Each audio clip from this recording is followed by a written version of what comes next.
Here's the opening range for Monday, July 11th. First trade here on the NQ is a loss for both 25 and 50. Now let me go to the 5-second chart. All right, this is a 5-second chart of the NQ. Here's that first trade we talked about. Here's the second trade, and the reason I mentioned this or moved it to the 5-second is because it was so fast. Didn't really show it clearly on the 1-minute chart. But here at 9:37, you would have a most safe entry on the 25, and it went to 54.50 was its high.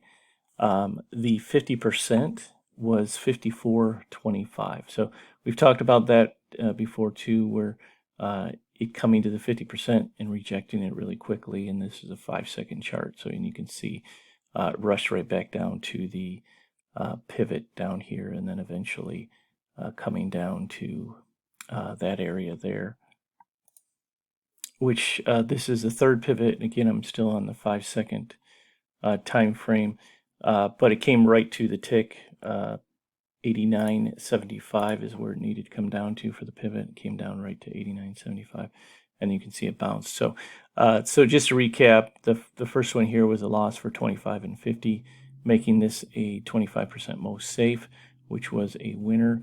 And then the 50% was a winner there too, and then the 25 and the 50 were winners here. That's the only trades. Now, keep in mind the second trade here for the most safe entry was at 9:37 in the morning, and we've talked about potentially not entering stuff before 10. But again, officially, the stuff that I show, etc., is before 10. But as far as stuff I particularly love myself, I like stuff after 10 o'clock. But this one was before 10. But that is the NQ. ES here just had the one trade.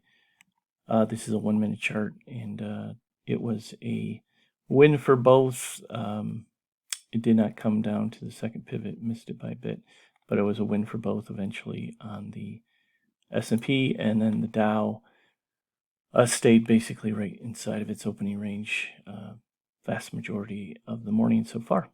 Have a good one. Talk to you tomorrow.